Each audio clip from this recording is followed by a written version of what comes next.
information from me. Well, hell, I'm always the last to know everything. I guess you need the address of my new apartment, right?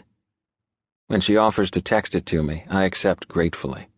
I'd completely forgotten that she'd moved after Lia's attack. Neither woman could face living in the building where Lia's stepfather had attempted to rape her. Hell, I'd gladly buy the place just to burn it down if St. Clair's University would allow it. Unfortunately, they wouldn't part with one of their dormitories. In a syrupy sweet voice, Rose adds, "Oh, and Lucian, my daddy just bought me a new Ruger SR9. Do you know what that is?" "A 9mm pistol," I answer warily.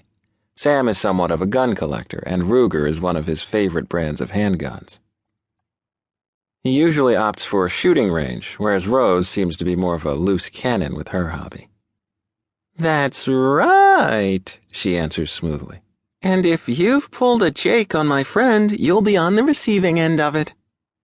Most people would laugh at that type of threat from a woman who tended to dress like a suppressed socialite in pearls and cashmere, but I knew better. The police had picked her up on several occasions recently for terrorizing her cheating ex-boyfriend. I was pretty sure by this point she wasn't all talk.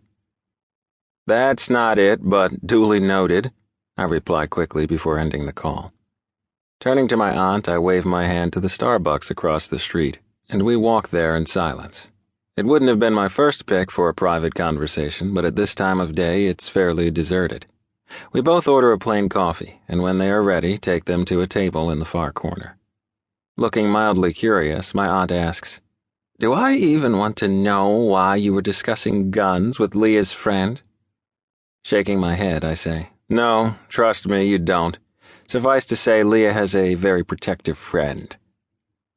My aunt takes a sip of her coffee, eyeing me thoughtfully. "So, let's start with the reason you wanted to meet this morning.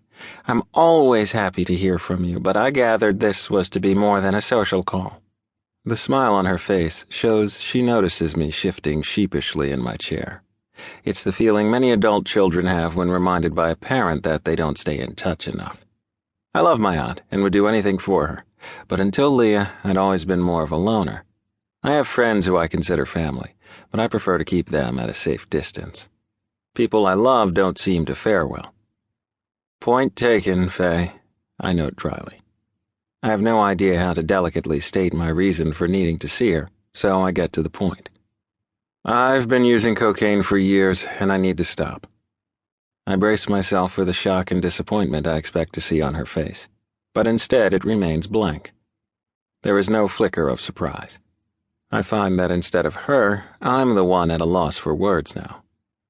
She leans forward in her chair and briefly squeezes my hand before admitting, "I know, Luce. I mean, I didn't know you were specifically using cocaine, but I knew there was something. I just hoped that at some point you'd come to me for help." My eyes widen in disbelief at her calm statement. "But how?" The first thing that comes to mind is that Sam told her. Since his nephew has been my supplier for years, I'd find it hard to believe he would have the nerve to rat me out. My aunt would likely kick his ass. That leaves only Lia and Aiden, and I can't see either of them letting her in on my secret. She releases a breath before answering my question. "I've spent years working in the emergency department at one of North Carolina's largest hospitals. Trust me when I say I've seen it all. I thought at first that I just imagined something that wasn't there. I'd notice your dilated pupils, but then when I saw you again, they were normal. Being that we would go weeks between visits, I couldn't be certain for a long time. In the last year, though, I've seen you more and have noticed a pattern.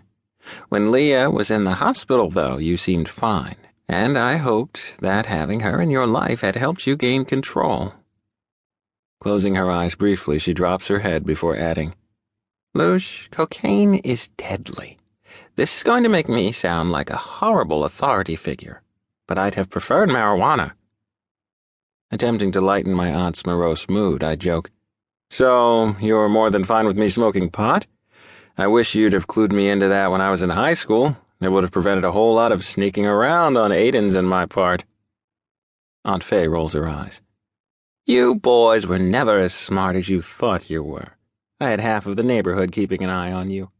You were a good kid, Luce, who grew up into a great..."